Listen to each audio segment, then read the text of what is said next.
할렐루야. 아멘. 오늘도 거룩한 날 주님의 자리에 나오신 우리 사랑하는 성도 여러분, 주님의 이름으로 환영하고 축복합니다. 네, 오늘도 날씨가 많이 추워졌습니다.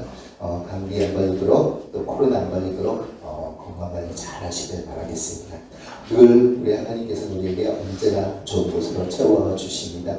그 좋은 곳으로 채워주시는 우리의 목자 되신 우리 주님을 이 시간 기쁨으로 찬양하기를 바랍니다. 찬양합니다.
늘 우리의 마음을 위로하시는 우리의 주님은 이 시간에 우리 다 함께 찬양하며 주님과 함께 사는 것이 내 인생의 소원이며 기쁨이라는 것을 고백하며 이 시간 하나님 앞에 찬양드리기를 원합니다.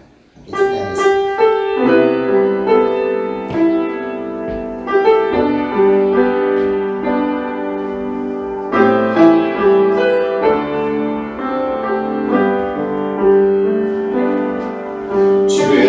인자하신 그 사랑이 내 생명보다 나으며 위로하시는 주 손길을 내 눈물보다 귀하다. 주의 인자하신 그 사랑이 내 생명보다 나으며 위로하시는 주 손길을 내 눈물보다 귀하다.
내가 주인 삼은 내가 주인 삼은 모든 걸 내려놓고 내 주 대신 주 앞에 나가 내가 사랑했던 모든 걸 내려놓고 주님만 사랑해.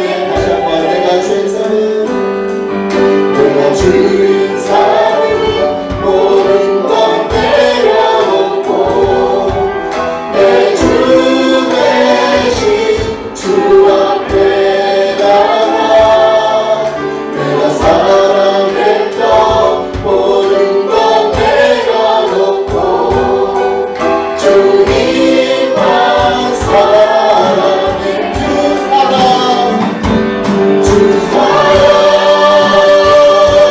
거친 문 아래로 깊은 바다처럼 나를 잠잠케 해. 주 사랑 내 영혼의 완성 그 사랑 위에 서리. 다같이 주 사랑 주 사랑 거친 물가에도 깊은 바람처럼 나를 잠잠케 해. 주 사랑 내 영혼의 완성 그 사랑 위에서 마지막으로 주 사랑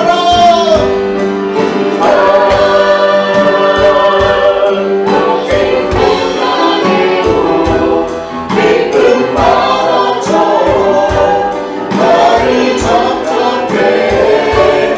주 사랑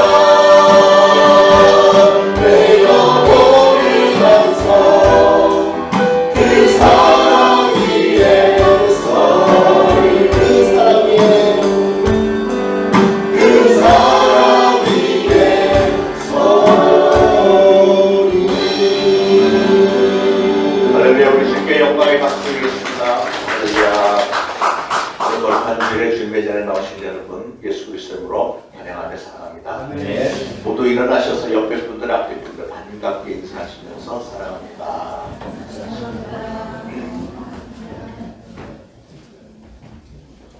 오늘은 완전하신 나의 주 하나님 예배합니다. 찬양합니다.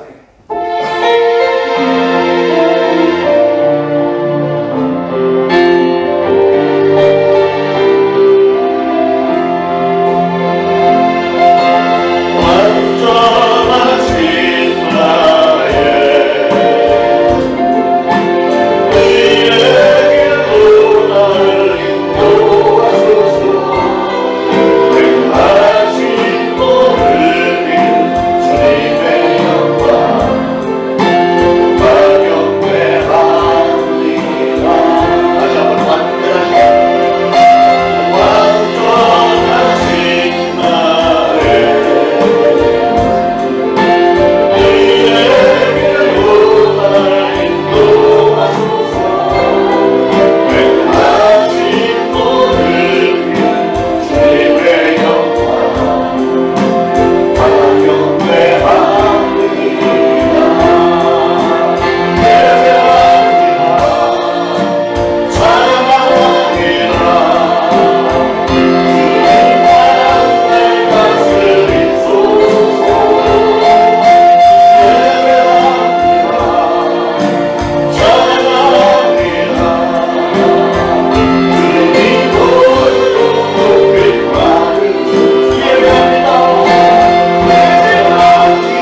하나님은 우리에게 은혜를 베푸사 복을 주시고 그의 얼굴 빛을 우리에게 비추사 주의 도를 땅 위에 주의 구원을 모든 나라에게 알리소서. 하나님이여 민족들이 주를 찬송하게 하시며 모든 민족들이 주를 찬송하게 하소서. 온 백성은 기쁘고 즐겁게 노래할지니 주는 민족들을 공평히 심판하시며 땅 위의 나라들을 다스리실 것임이니이다. 하나님이여 민족들이 주를 찬송하게 하시며 모든 민족으로 주를 찬송하게 하소서. 땅이 그의 소산을 내어주었으니 하나님 곧 우리 하나님이 우리에게 복을 주시리로다. 하나님이 우리에게 복을 주시리니 땅의 모든 끝이 하나님을 경외하리로다. 아멘. 우리 시간 다 같이 하나님 앞에 각자 참회의 기도 올리겠습니다. 기도합니다. 하나님 아버지 은혜를 참으로 감사를 드립니다. 오늘도 거룩한 주일을 저희들에게 허락하셔서 저희들 하나님의 존전에 달려나와 하나님을 배우며 하나님을 찬양하며 영광 돌리게 하시니 감사합니다. 오늘도 하나님의 존전에 나온 사랑하는 성도들이 하나님을 사랑하며 충성을 다짐하며 신령과 진정으로 예배 올려드리기를 원합니다. 이 예배가 하나님에게 상달이 되시는 예배가 되기를 소원합니다. 그러나 이 시간에 참회의 시간, 우리 스스로를 돌아볼 때 우리는 불초종은 감히 하나님 앞에 설 수 없는 죄인임을 고백을 합니다. 아버지 하나님, 어쩌면 우리는 이렇게도 연약한지요. 우리는 하나님을 분명히 사랑하고 충성을 다짐하지만 악한 마귀가 너무나도 교묘하게 이리 유혹하고 저리 유혹하고 할 때마다 우리는 연약하여 넘어지기가 일수인 것을 돌아보면서 하나님 죄송합니다.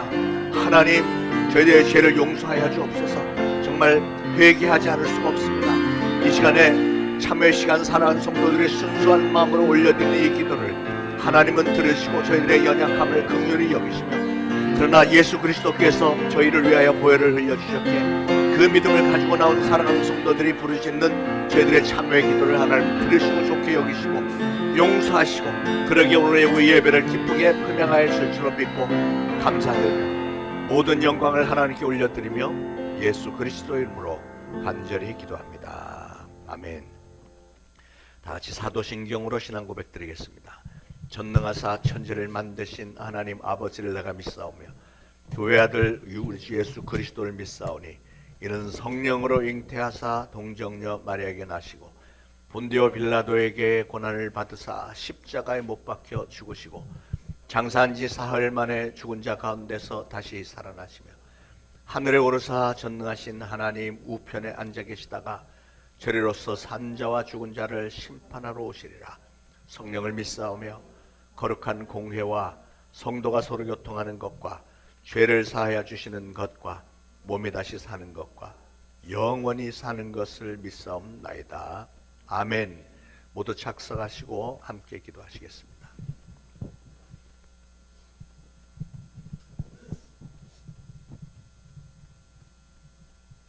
할렐루야. 여호와를 경외하는 것이 지혜 있는 훈계이며 겸손함이 있어야 영광이 따른다라고 말씀하시는 하나님, 세상에서의 삶 속에서 여호와를 경외하며 살았는지 교만함으로 하나님이 아닌 나 자신을 드러내지는 않았는지요. 이 시간 생각나게 하시고 깨닫게 하시어 회개하는 시간 되게 하여 주시옵소서. 전 세계적으로 전쟁과 기근과 악함으로 서로를 상처주고 믿지 못하고 이기적으로 변해가는 세상 속에서 믿음을 지키며 기도하는 믿음의 자녀들이 있기에 희망이 있음을 감사하며 본이 되는 하나님 자녀 되기를 기도합니다. 이 나라의 위정자들을 위해 기도합니다. 자신들이 속해 있는 곳을 위한 정치가 아닌 나라를 위한, 국민을 위한 의로운 정치가들이 되기를 기도합니다. 주대신앙교회를 위해 기도합니다. 주님 전에 오는 모든 성도님들의 영과 육이 회복되며 사업장과 가정과 자녀 위에 막힌 담을 허시고 묶인 매듭이 풀리는 초대신앙교회 모든 성도님 되기를 기도합니다. 교육부서를 위해 기도합니다. 오늘 있을 미디어에 관해 말씀 전하시는 대표님께 하나님의 권능이 함께 하시어 듣는 모든 이들의 마음에 깨달음이 있게 하시어 미디어로부터 해방되는 시간 되게 하여 주시옵소서. 이 시간을 통해 교육부서의 자녀들이 성령의 불로 신앙이 회복되어지고 장년들의 믿음이 회복되는 시간 되기를 간절히 원하고 원하옵니다. 담임 목사님의 입술을 통하여 주시는 말씀 속에서 깨달음이 있게 하시고 1월 22일에 있을 필리핀 다메섹 캠프를 통해 많은 이들의 신앙이 회복되어 죽을 수밖에 없는 영혼들을 구원하는 데 쓰임받는 자녀들과 다메섹 캠프가 되기를 기도합니다. 보이지 않는 곳에서 기도하고 섬기는 손길을 기억하시고 성가대가 올려드리는 찬양이 하늘문을 열고 비둘기같이 성령님 이곳에 임하시어 이곳이 라마나윕이 되어 성령님 만나는 예배가 되게 하여 주시옵소서. 모든 것을 온전히 주님께 맡겨드리오며 알파와 오메가 되신 예수 그리스도께 감사기도 드렸습니다. 아멘.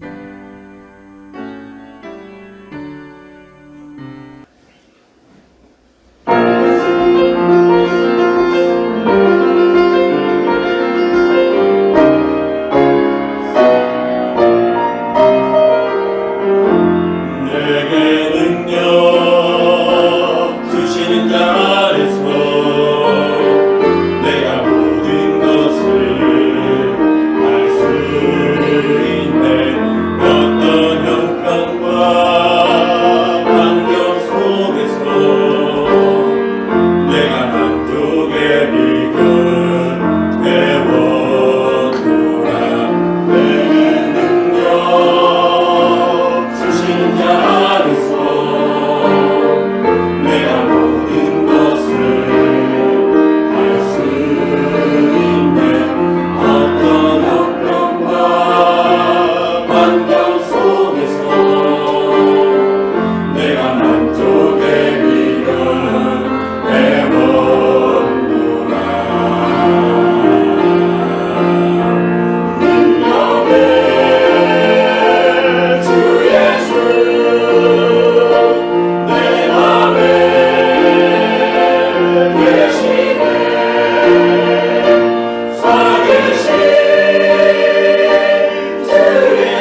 주시는 하나님의 말씀 시편 141편 먼저 1절로 3절 봉독합니다.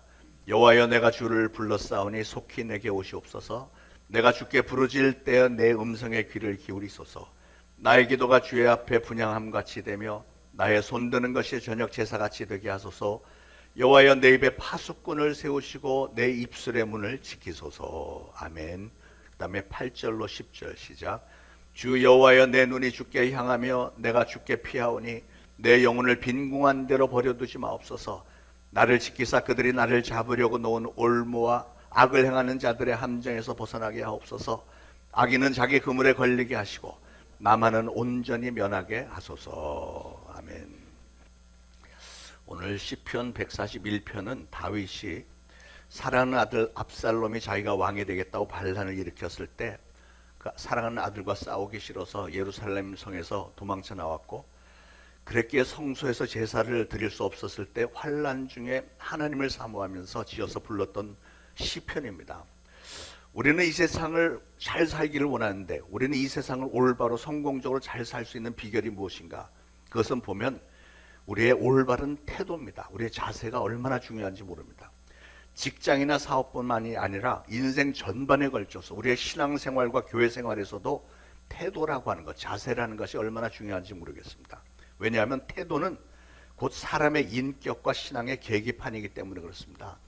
오늘 다윗은 하나님께 부르짖어 기도하는 사람들이 취해야 할 바람직한 태도에 대해서 우리에게 아주 중요한 교훈을 주고 있습니다. 하나님을 부르는 사람들이 취할 바람직한 태도, 첫 번째는 내가 내 목소리로 하나님을 불러야 된다 하는 것입니다. 1절에 보니까 여호와여 내가 주를 불렀사오니 속히 내게 오시옵소서. 내가 주께 부르짖을 때 내 음성에 귀를 기울이소서 그랬습니다. 여기 보니까 중요한 것은 내가 주를 불렀사오니, 내가 주를 불렀사오니, 그리고 내가 주께 부르짖을 때라고 했듯이 내가 내 목소리로 내가 직접 하나님께 기도해야 된다는 거예요. 이 세상에는 남이 대신에 해줄 수 있는 일들도 많이 있지만, 그러나 어떤 일들은 절대로 남이 대신 해줄 수 없고 반드시 내가 해야 되는 일들이 있습니다. 예를 들면 출생, 태어나는 것도 내가 해야 되고, 결혼하는 것도 내가 하고, 식사, 취침, 죽는 거, 이런 거는 남이 대신 해줄 수 없는 거죠. 본인이 다 해야 되는 거죠. 신앙생활도 우리가 누구를 대신해서 믿고 대신 구원받고 대신 천당 가주는 거, 이거 아무 의미가 없는 겁니다. 불가능한 일이에요. 다윗은 기도도 자기가 해야만 한다고 분명히 알았습니다. 그래서 오늘 본문에 보니까 그는 내가 주를 불렀사오니, 내가 주께 부르짖었을 때 이렇게 하나님을 사모하면서 간절히 부른 후에, 그 다음에 또 하나 눈여겨봐야 되는 것은 다윗은 하나님의 응답을 촉구하면서 기다렸습니다. 1절에 다시 보니까 속히 내게 오시옵소서. 내 음성에 귀를 기울이소서. 그리고 나의 기도가 주의 앞에 분향함이 되며 또 나의 손드는 것이 저녁 제사같이 되게 하소서. 이렇게 촉구를 했습니다. 여러분 이 장면에 대해서 어떻게 생각하십니까? 많은 사람들이 하나님 앞에서 기도합니다. 부르짖어서 기도하는 것까지는 대부분이 잘하는 것 같아요. 그러나 오늘 다윗처럼 이렇게 강력하게 하나님 빨리 응답해달라고, 속히 응답하소서, 이렇게 강력하게 촉구하는 사람들이 그렇게 많지 않은 것 같아요. 왜들 그럴까요? 그것은 자기의 기도의 응답에 대해서 믿지를 않기 때문에 그런 거예요. 그렇게 기도를 열심히 해놓고도 이런 기도를 하나님이 응답해 주실 리가 없어 하고 그냥 기도만 잔뜩 퍼붓고 그냥 가버리잖아요. 어떻게 보면 그냥 누구한테인가 하소연하고 싶은데 하나님 앞에 나와서 하소연만 하고 그냥 가버리는 거. 하나님이 응답할 거라고는 생각도 안 하고 그냥 기도 그냥 주절주절하게 해버리고 말은 끝나는 거. 이거는 기도가 아니라는 거예요. 다윗은 반드시 응답을 받기를 원하는 거예요. 속히 내게 응답하소서. 그렇게 촉구를 했습니다. 내 음성에 귀를 기울이소서. 나의 기도가 주의 앞에 분향함같이 되면 나의 손드는 것이 저녁 제사같이 되게 하소서. 이렇게 막 아주 구체적으로 촉구했습니다. 여러분 응답을 촉구한다는 것은 무슨 의미일까요? 그 다윗은 하나님은 자기의 기도를 반드시 들으시고 반드시 응답하신다는 사실을 확실하게 믿었던 겁니다. 믿지 않았다면 이렇게까지 강력하게 하나님께 응답을 촉구하지 못했겠죠. 저는 여러분도 앞으로 기도하시면서 반드시 이렇게 다윗처럼 기도의 응답을 촉구하는 것으로 끝내시길 바랍니다. 여러분 기도는 여러분 자신이 하는 겁니다. 남이 여러분을 위해서 대신 기도해 주는 것보다는 여러분이 직접 기도해야 그게 진짜 믿음이죠. 물론 초신자 때는 기도를 잘 할 줄 모르니까 남들이 해주는 중보기도도 정말 소중하지만 그래도 신앙이 점점 깊어지면서 뭐니 해도 기본적으로는 자기 자신이 하나님 앞에 나와서 간절히 기도하는 게 있어야죠. 어떤 분은 저만 보면 목사님 저 위해서 기도해 주세요, 이런 기도해 주세요 이러고 하는데 가만히 보면 이 사람은 기도를 하지 않아. 자기는 기도를 안 하면서 목사님 기도해 주세요, 목사님 기도해서. 이거는 뭐냐면 적선기도입니다. 적선기도. 적선이 뭐예요? 적선이라고 하는 것은 어떤 사람이 하는 거죠? 거지들이 적선하는 겁니다. 거지들. 자기는 기도 안 하면서 남들에게 나 위해서 기도해 주세요, 기도 좀 해주세요, 이거는 적선하는 거짓신앙입니다. 저는 우리 초대신앙교회 성도님들은 남들이 여러분을 위해서 중보해 주는 것을 적선받기만 하는 그런 거짓 성도들이 되지 말고 오히려 여러분이 남들을 위해서 기도를 해주는 중보 기도자들이 되시기를 축원을 드립니다. 나 자신의 목소리를 하나님 앞에 직접 기도할 때, 그럴 때 하나님과 나와의 관계가 제대로 형성이 되고요, 하나님은 여러분과 동행하기를 즐겨하시고 여러분의 기도에 그만큼 더 귀를 기울여 주시고 응답해 주는 줄로 믿으시기 바랍니다. 에스더서에 보면 하만의 음모로 몰살당할 뻔했던 유대인들이 구원받았던 적이 있죠. 모르드게가 먼저 이 소식을 듣고 에스더에게 알리면서 네가 왕후가 된 것이 이때를 위함이 아니냐 이렇게 바구쳤습니다. 그때 에스더는 모르드게에게 그러면 이렇게 해주세요. 전 유대인들이 3일 동안 금식하면서 중보기도해 줄 것을 당부를 했고, 그 다음에 중요한 것은 나도 나의 시녀로 더불어 이렇게 금식한 후에 규례를 어기고 왕에게 나아가리니. 그러니까 온 유대 백성들이 우리 민족을 위해서 기도하고 합심해서 금식 기도할 때 왕후 에스더는 자기는 빠지는 게 아니고 자기도 같이 금식하면서 기도하겠다고 한 거예요. 에스더는 그 당시 페르시아의 왕후였지만 궁중의 법도는 왕후라고 할지라도 왕의 부르심이 있어야만 궁중에 나올 수 있었는데, 만약에 왕의 부르지도 않았는데 왕후가 불쑥 이렇게 나타나면 왕이 그날 심사가 영 좋지 않으면 폐위당할 수 있는 아슬아슬한 행동이었습니다. 그런데 왕이 에스더를 부른 지 한참 되었고, 왕이 에스더를 마치 잊어먹은 것처럼 보였고, 유대인들에게 주어진 시간은 굉장히 촉박했기 때문에 왕후가 무조건 왕을 대면하러 갈 수밖에 없는 이런 상황이 됐는데, 그러니까 기도를 하는 것은 부디 하나님께서 왕의 마음을 잘 다독거려 주셔서 왕후가 딱 나왔을 때 왕이 불쾌하지 않고 오히려 왕후 에스더의 얘기를 잘 들어주기를 원하는 그런 기도 제목으로 그들이 합심해서 기도하는데, 온 백성들이 기도하지만 왕후인 에스더 자신도 3일간 금식하면서 기도를 하는 겁니다. 그렇게 에스더 자신의 기도와 온 민족의 중보기도의 힘이 한데 합쳐졌을 때 놀라운 기적이 일어난 거죠.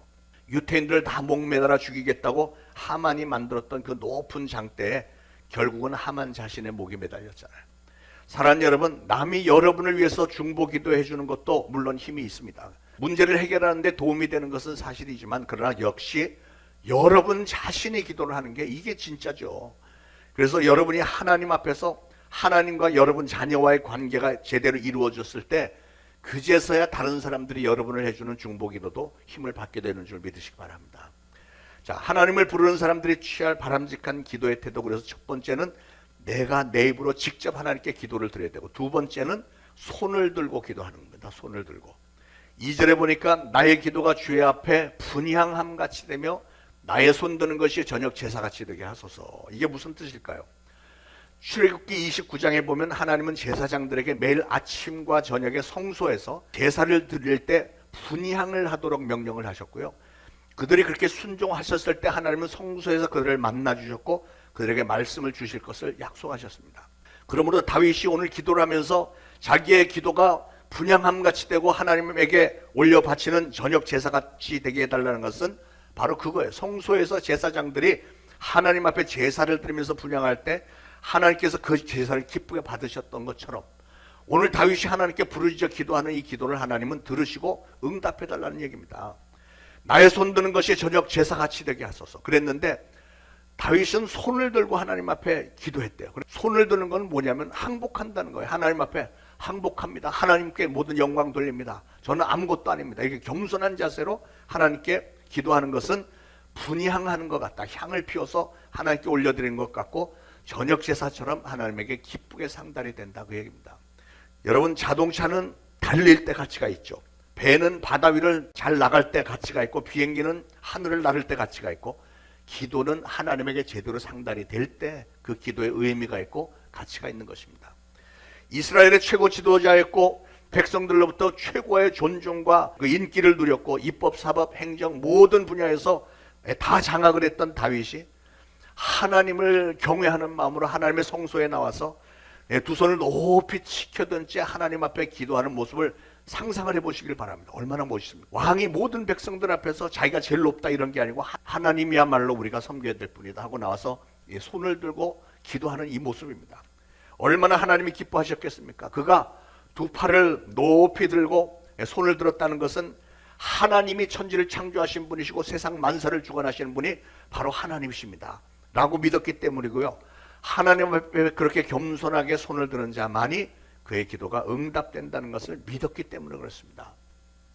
다윗은 특히 그런 어려운 상황에 빠져서 아들 압살롬이 자기를 죽이겠다고 막 전쟁을 일으킨 이 마당에서 하나님의 도우심이 절실하게 필요할 때 하나님 저는 무능합니다. 저는 하나님 앞에 항복합니다. 하나님 저 손 들고 옵니다. 저 좀 도와주세요 라고 전부여 의지 없어서 손 들고 옵니다. 그런 고백이잖아요. 그렇게 하나님 저 좀 불쌍히 여겨주세요 하고 부르짖는 그 기도를 하나님이 왜 안 들어주시겠습니까? 그것이 바로 오늘 저와 여러분의 고백이 되어지기를 축원을 드립니다. 하나님을 부르는 사람들이 취할 바람직한 기도의 태도 세 번째는요, 내 입 앞에 파수꾼을 세워야 된다는 거였어요. 3절에 여호와여 내 입에 파수꾼을 세우시고 내 입술의 문을 지키소서 그랬어요. 이 말씀은 기도하는 사람은 무엇을 조심해야 하는가 하는 것을 보여주는 겁니다. 독사는 이빨의 침샘에서 분비되는 독을 물면 독이 그 다른 상대방에게 주입이 돼서 극심한 통증을 느끼게 만들고 그리고 막 마비가 되죠. 그래서 죽이죠. 그런데 뱀만 그렇게 맹독을 내뿜는 게 아니고요. 뱀보다 훨씬 더 강한 독을 품고 있는 피조물이 있는데 그게 누굴까요? 바로 인간입니다. 인간. 우리 인간의 입에서 혀에서 나오는 말에 얼마나 무서운 독이 있는지, 사람의 혀에서 나오는 독은 뱀의 독보다도 훨씬 더 치명적입니다. 우리가 아무 생각 없이 던졌던 말, 감정에 휩쓸린 말, 사실 확인 없이 추측으로 왜곡한 말, 비판하고 비방하고 정죄하는 말, 험담, 헛소문, 거짓말 등에 비하면 뱀의 독은 우유 수준이죠. 여러분, 사람의 입에서 나오는 말이 사람을 얼마나 좌절에 빠뜨리고 고통 가운데 평생을 괴로워하게 만드는 경우가 얼마나 많습니까? 그래서 말의 맹독에 쏘인 상대는 평생을 괴로워하면서 고통 가운데 살게 되는 치명적인 독을 가지고 있습니다. 여러분, 파수꾼이 뭐 하는 거죠? 파수꾼은 성문에 서서 들어오고 나가는 사람들 신분을 확인하고 그 사람들이 가지고 있는 소지품들을 일일이 조사합니다. 그렇게 해서 불순분자나 불순물을 등은 통과시키지 않는 것이 파수꾼이 하는 일이죠. 그래서 입에다 파수꾼을 세운다는 말은 입에서 불순한 말이 나오지 않도록 누군가를 세워서 통제를 시킨다는 거죠. 다윗은 자기 자신의 의지, 노력으로는 잘 되지 않으니까 하나님 저희 입에 파수꾼을 좀 세워주세요.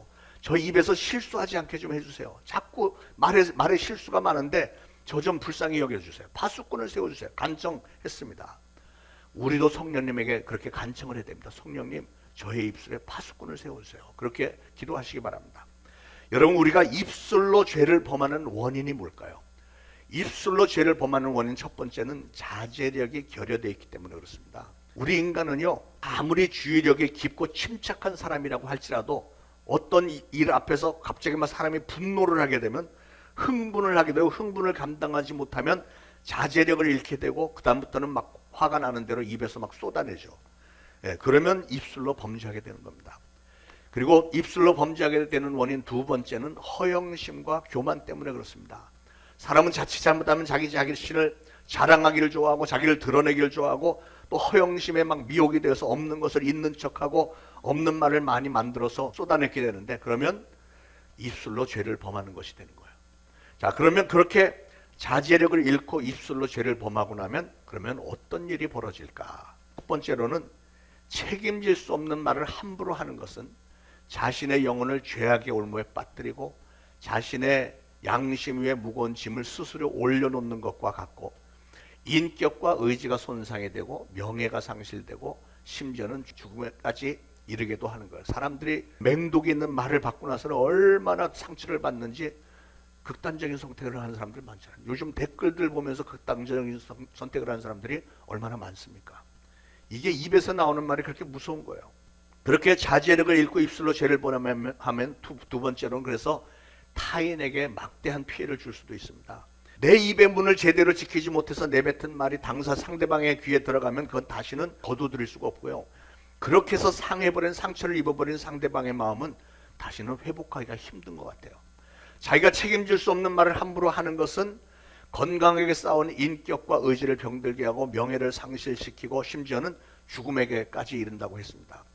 그렇게 말을 내뱉은 나 자신은 내가 잘못 말한 것 때문에 책임을 지고 벌과 화를 받는 것이 마땅하지만, 그러나 상대방은 아무 연고도 없이 이유도 없이 그냥 이 사람이 내뱉은 말 때문에 실족하고 지워지지 않는 상처로 인해서 정말 평생을 고통 가운데 있는데 그걸 지워지지가 않는다면 그걸 어떻게 보상할 거냐고요. 그러니 어떻게든 막아야 되겠는데 그게 잘 되지 않으니까 하나님의 마음에 합했다고 했던 사람 다윗도 그런 실수가 많으니까 하나님 저의 입에 파수꾼을 좀 세워주세요 이렇게 간청했던 겁니다. 자, 그러면 우리는 우리 입술의 문을 어떻게 지켜야 할까? 첫 번째로 우리는 신앙인답게 하나님의 말씀을 잘 기억해서 지켜야 되겠습니다. 하나님의 말씀을 우리가 마음에 잘 새기고 그대로 지켜 행하는 게 중요해요. 그래서 하나님의 말씀으로 우리의 입술에 파수꾼을 세우면 하나님의 말씀은 살아서 운동력이 있어서 우리가 해야 할 말과 하지 말아야 할 말을 분별할 수 있도록 도와주실 줄로 믿습니다. 두 번째로는요, 늘 성령님께 내 입술에 파수꾼이 되셔서 나를 도와달라고 기도함으로 그 문을 지켜야 되겠죠. 다윗이 하나님께 저의 입에 파수꾼을 세워주세요 그랬던 것처럼 우리도 하나님, 성령님 저의 입술을 좀 주장해 주세요 이렇게 항상 기도하는 자세가 돼야 됩니다.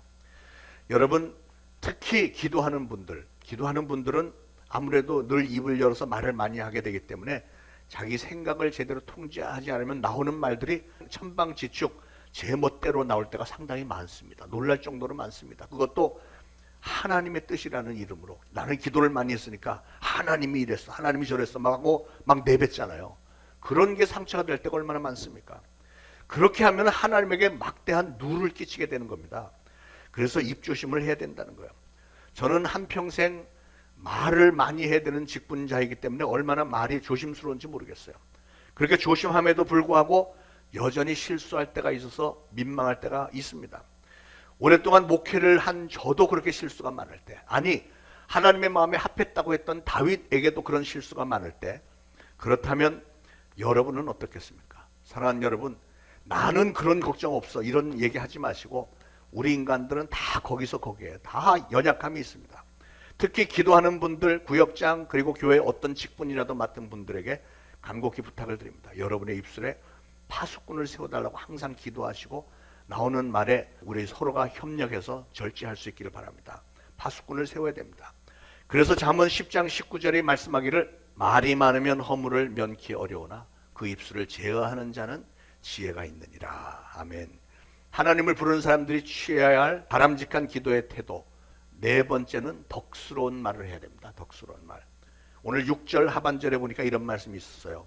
다윗이 말하기를 내 말이 달므로 무리가 들으리로다. 내 입에서 나오는 말이 사람들이 듣기에 굉장히 달대요. 왜냐하면 다윗은 모든 백성들의 사랑을 받는 왕이었으니까. 모든 권력을 가진 데다가 다윗이 얼마나 훌륭한 신앙이었습니까? 사람들이 나를 좋아하고 나를 존중하기 때문에 내가 하는 말들을 거르지 않고 그냥 액면 그대로 다 받아들이는 경향이 있다는 거예요. 그렇기 때문에 그런 사람들은 더욱 각별히 덕스럽고 유익한 말을 해야 된다는 겁니다. 여러분, 야고보는 혀를 조심하라고 그랬습니다. 신체의 모든 부분이 다 중요하고 기능들이 다 각기 다른데 다 중요합니다만 이 혀는 아주 엄청난 파괴력이 있어요. 그래서 말은 정말 조심했어야 되는 거예요. 혀는 말을 만들어냅니다. 남을 참소하는 것도 일구이연도 거짓말, 아첨, 속이는 거, 사람을 좌절시키고 사람을 분노하게 만드는 거, 이거 모두 다 혀 하나로 하는 거예요. 이 조그만 혀로 그거 다 할 수 있습니다. 그런가 하면 하나님을 찬양하는 것도, 복음을 전하는 것도, 우리의 신앙을 고백하는 것도 혀가 다 하는 거예요. 혀는 손이나 발보다 작지만 자칫 잘못하면 손이나 발보다 훨씬 더 커다란 큰 사고를 저지르기도 하죠. 그리고 혀는 제어하기가 참 힘듭니다. 잠언 21장 23절에 보면 입과 혀를 지키는 자는 그 영혼을 환난에서 보존하느니라 그랬어요. 얼마나 혀를 절제하는 것이 중요한 것인지요. 여러분, 말에 덕을 세워야 기도 생활에도 예배 생활에도 또 신앙 생활에는 물론 일반 사회 생활에도 흠집이 생기지 않고 좋은 열매를 맺을 수 있다는 사실을 꼭 기억하시기 바랍니다. 성경은 혀가 할 수 있는 좋은 일들에 대해서 우리에게 말씀을 주고 있습니다. 빌립보서 2장 11절에 보면 모든 입으로 예수 그리스도를 주로 시인하라 그랬어요. 예. 우리가 입과 혀로 해야 할 가장 중요한 일이 뭔가 했더니 성경은 뭐라고 한다고요? 예수 그리스도를 구주로 시인하고 고백하는 일입니다. 시편 35편 28절에 보면 나의 혀가 주의 의를 말하며 종일토록 주를 찬송하리로다 그랬어요. 나의 혀가 주의 의를 말하며, 이걸 바꿔서 말하면 하나님께서 나에게 베푸신 은혜에 대해서 간증을 하고 그걸 통해서 전도를 하고 종일토록 주를 찬송하리로다. 이게 바로 혀가 할 수 있는 가장 좋은 일이라는 거예요. 하나님을 부르는 사람들이 취할 바람직한 태도 다섯 번째, 우리는 하나님을 바라보아야 됩니다. 하나님을. 8절에 보니까 주 여호와여 내 눈이 주께 향하며 내가 주께 피하오니 이렇게 말씀했습니다. 우리의 눈이 주께 향한다는 것은 우리 삶의 목표를 하나님에게 둔다는 것이고요. 우리가 주께 피한다는 것은 하나님을 의지하고 신뢰한다는 뜻입니다. 저는 가끔 여러분도 뉴스에서 보시면 서슬퍼런 권세 있는 자리에서 또는 재벌 총수의 자리에서 끌려 내려져서 감옥에 들어가고 수갑 차고 재판받는 분들 많잖아요. 그런 분들 보면서 야, 권력이나 물질 그거 아무것도 아니구나. 좋아 보이지만, 대단해 보이지만 한번 무너지면 끝입니다. 끝. 예. 시편을 쓴 다윗은 사랑하는 아들로부터 도망다니는 신세였지만 여전히 철통 같은 군사들이 다윗을 24시간 동안 잘 지켜주고 있었습니다. 그런데 오늘 다윗의 고백을 보면 주님, 저는 주님을 바라봅니다. 주님께 피합니다. 이렇게 절규하듯이 고백을 하는 거예요. 왜 그랬을까? 그 이유는 간단합니다. 다윗은 군사들이 자기를 지켜줄 수 있는 게 아니고 오로지 하나님만이, 사랑하는 아들과의 원치 않는 이 전쟁에서 자기 자신을 지키고 사랑하는 아들도 지켜줄 수 있고 이 상황을 온전히 해결해 줄 수 있는 유일한 분이다 하는 그 고백이 있는 거예요. 그렇기 때문에 그는 9절에 나를 지키사 그들이 나를 잡으려고 놓은 올무와 악을 행하는 자들의 함정에서 벗어나게 하옵소서 이렇게 기도했습니다. 다윗은 자신의 인간의 능력의 한계를 분명히 알고 있었고요. 반면에 하나님은 예나 지금이나 앞으로도 영원토록 전능하시며 불변하신다는 사실도 알았던 거예요. 하나님 그의 능력이 줄어들지도 않고 우리를 향한 하나님의 사랑이 식지도 않는다고 성경은 말씀을 하고 있습니다. 히브리서 13장 8절에 예수 그리스도는 어제나 오늘이나 영원토록 동일하시니라 이렇게 말씀했습니다. 다윗은 바로 그 하나님을 바라보겠다는 것이고 그 하나님께로 피하겠다는 거예요. 이런 고백은 시편 141편뿐만 아니라 성경 전체 사방에 여기저기 수도 셀 수 없이 많은 신앙인들의 고백에서 볼 수 있는 공통적인 그런 고백 아닙니까? 그러므로 사랑하는 여러분, 여러분도 평생에 하나님만을 바라보며 하나님에게만 피하시기를 축원을 드립니다. 하나님을 부르는 사람들이 취할 바람직한 태도 여섯 번째는 여러분 자신의 영혼을 위해서 기도해야 됩니다. 8절 하반절에 보면 내 영혼을 빈궁한 대로 버려두지 마옵소서. 다윗이 이렇게 고백을 했어요. 여러분, 다윗은 왕입니다.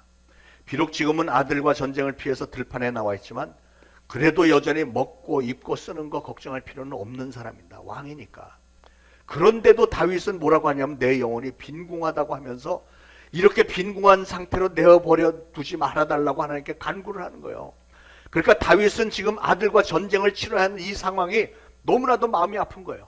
육신적으로 힘들고 고통스러운 건 그래도 참겠는데 아들로 인해서 마음이 아프니까 자기의 영혼이 너무나도 참담해지고 막 텅 빈 것 같이 빈궁해져 버렸다는 것을 느끼는 거잖아요.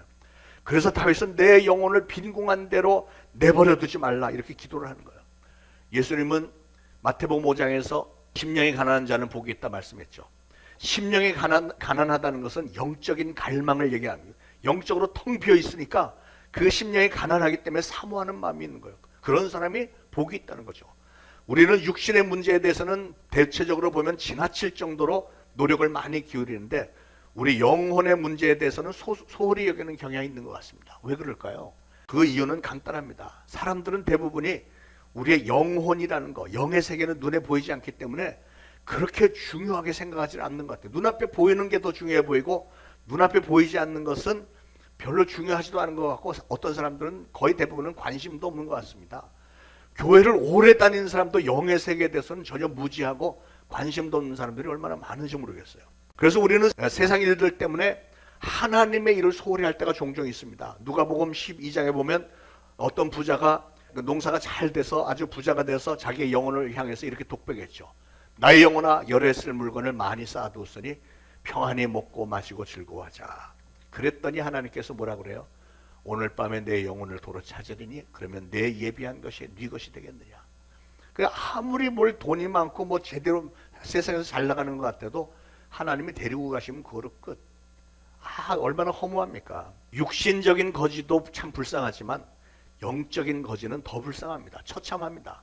거지는 어떤 사람입니까? 거지는 먹을 것, 입을 것, 쓸 것이 없고 잠잘 곳조차 없는 것이 거지입니다. 그러면 영적인 거지는 어떤 사람일까요? 영적인 거지는 육신적으로는 아무리 풍성하게 많이 가졌어도 그것과는 전혀 상관없이 생명의 양식인 하나님의 말씀을 먹지를 못하고 신령한 옷을 입지 못하고 하나님의 뜻 가운데 사는 법도도 모르고 그래서 결국은 영원한 천국에 들어가지 못하는 사람이 그 사람이 영적인 거지죠. 다윗은 이스라엘의 왕으로서 모든 사람들이 하나같이 부러워하는 모든 권세와 부귀영화를 다 가졌지만 지난날 자신의 죄로 인해서 내가 지금 하나님으로부터 버림을 받았나? 지난날에 죄 지은 것 때문에 하나님이 나를 여전히 지금 징계하고 계시는 건 아닌가? 그런 생각에 미치니까 내가 너무나도 빈궁한 상태가 되는 거예요. 너무 그냥 허탈하고 나는 아무것도 아니구나 막 이런 상황이 된 겁니다. 다윗은 그렇게 영적인 거지로 계속 남아있고 싶지 않았던 거예요. 그래서 다윗은 하나님 앞에 나를 거지로 내버려 두지 마세요. 빈궁한 상태로 나를 좀 내버려 두지 마시고 저 좀 건져주세요. 저를 좀 채워주세요. 이렇게 기도를 하는 겁니다. 사랑하는 여러분, 다윗도 그렇게 기도를 했다면 저나 여러분도 우리 하나님 앞에서 하나님 저를 영적인 거지로 내버려 두지 마세요. 영적으로 충만하게 해주세요. 기도해야 될 것 아니겠어요? 하나님을 부르는 사람들이 취할 바람직한 태도 7번째는요. 시험을 면하게 해달라고 기도해야 됩니다. 9절 10절에 보니까 나를 지키사 그들이 나를 잡으려고 놓은 올무와 악을 행하는 자들의 함정에서 벗어나게 하옵소서. 악인은 자기 그물에 걸리게 하시고 나만은 온전히 면하게 하소서. 저는 이 끝에 부분이 참 좋아요. 악인은 자기 그물에 걸리게 하시고 나만은 온전히 면하게 해주세요. 어떻게 보면 이기적인 것 같으면서도 얼마나 귀엽습니까? 우리 하나님 보실 때 그거 얼마나 귀엽게 생각하시겠어요? 나만은 온전히 건져주세요. 예. 자, 악인들의 올무와 함정에 빠지지 않도록 우리가 오늘도 찬양했지만 여호와는 나의 목자시니 나의 발걸음을 항상 안전한 길로 선한 길로 인도해 주시고 반면에 나를 죽이려고 드는 저 악한 자들은 자기들이 놓은 그물에 걸리게 하시고 나는 온전히 면하게 해주세요. 여러분, 우리 인생길에는 우리를 무너뜨리려고 마귀가 설치해 놓은 올무와 함정이 사방에 도사리고 있습니다. 그 올무와 함정들은 마치 저 휴전선 비무장지대 여기저기 매설되어 있는 그 지뢰와도 같아서 언제 어디서 터질지 예측하기가 힘들죠. 불가능이죠. 그렇기 때문에 예수님도 겟세마네 동산에서 제자들에게 시험에 들지 않게 깨어 기도하라 이렇게 말씀하셨고, 베드로도 근신하라 너의 대적 마귀가 우는 사자같이 두루다니며 삼킬 자를 찾는다 그랬고요. 예수님이 가르치신 주기도문에도 시험에 들게 하지 마옵시며 이렇게 기도했죠. 여러분, 온전히 면하게 해달라고 하는 기도 속에는 깊은 뜻이 들어 있습니다. 질병이라고 하는 것은 걸린 다음에 치료해서 낫는 것보다는 걸리지 않도록 예방하는 것이 훨씬 더 좋죠. 마찬가지로 우리가 영적인 시험이나 환난도 우리 그 시험이나 환난을 당한 다음에 이기려고 애쓰는 것보다는 아예 처음부터 면하는 것이 훨씬 더 좋은 겁니다. 올무나 함정들, 시험이나 유혹은 받은 다음에 이기는 것보다는 아예 처음부터 당하지 않는 것이 훨씬 더 바람직한 일이죠. 다윗은 철저히 하나님 중심의 사람이었습니다. 다윗은 기도하는 사람이었습니다. 다윗은 찬양하는 사람이었습니다. 그런데 오늘 다윗은 보니까 어떻게 기도해야 할지를 너무나도 잘 알고 있었어요. 오늘 우리 다윗의 이 기도하는 자세, 처음에 말씀드릴 때 자세가 중요하다고 그랬잖아요.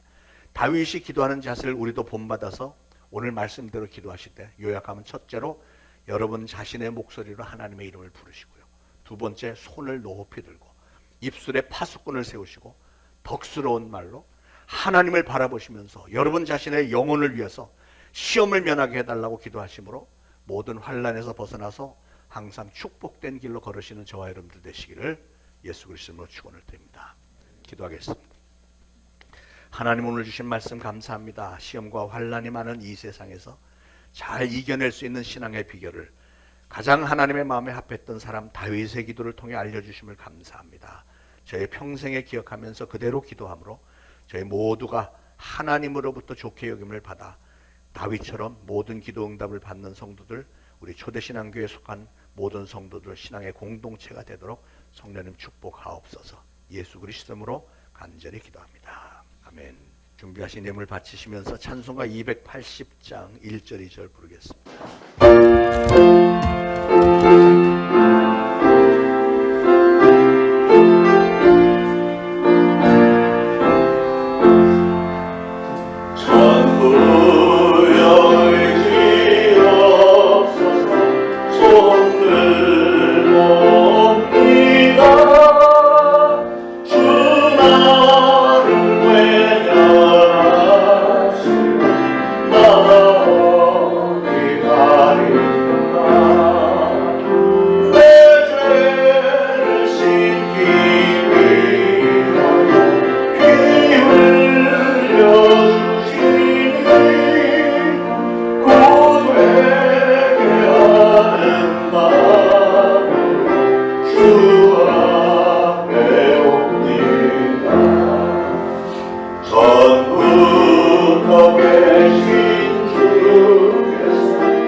하나님, 오늘도 하나님의 전에 나와 예물 바칩니다.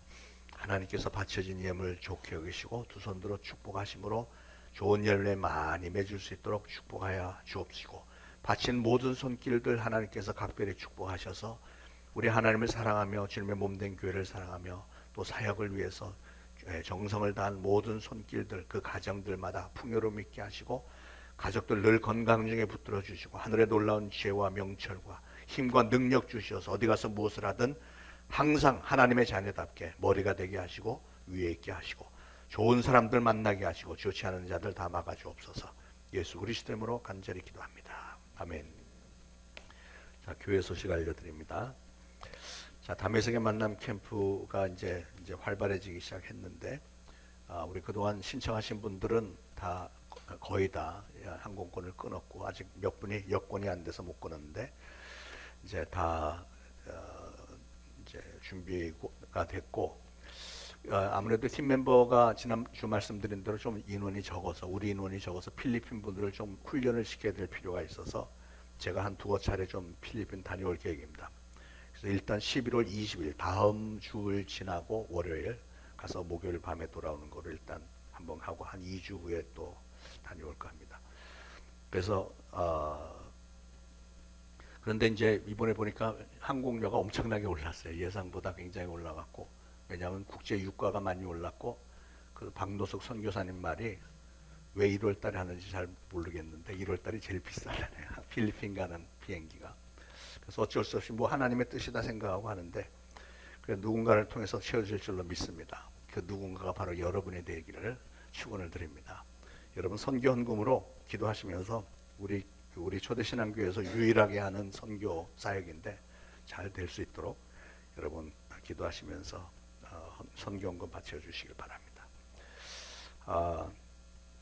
오늘은 특별히 그 지난주에 광고 드린 대로 오후 1시 반부터 교육부서 연합 예배를 드리면서 미디어 문화 전쟁에 대해서 김정희 대표라는 분이 오셔서 강의를 하는데, 이분이 알고 보니까 굉장히 유명한 분이고 큰 교회, 온누리교회, 뭐 여의도 순복음교회 이런 데 다니면서 그 집회하시는 분이고, 뭐 시청 앞 광장에서 몇천 명 그 모이는 집회하시는 분이세요. 우리 청소년들 특히 지금 청소년들 우리 어린이들이 미디어로 인해서 굉장히 오염되고 있는데 신앙적으로 잘 세워주는 그 사역을 하는 분입니다. 너무 소중한 분이 오시는데 그래서 여러분도 꼭 좀 시간 내셔서, 많이들 바쁘시고 피곤하시겠지만 그래도 여러분도 아셔야 되고 우리 교회에서 하는 행사, 큰 행사인데 와서 좀 호응 좀 해주시길 부탁을 드립니다. 1시 반부터 4시간 정도 한다니까 우리 교육부서에서 찬양단 만들었고 열심히 찬양도 준비했고요.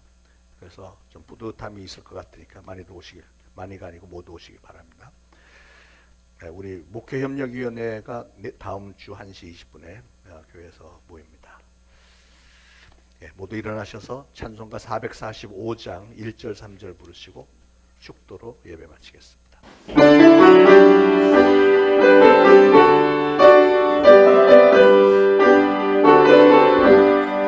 그 산을 넘어 목에만 네 가운데로 넘어가면 주께서 항상 지키시길 약속한 말씀 변치 않네.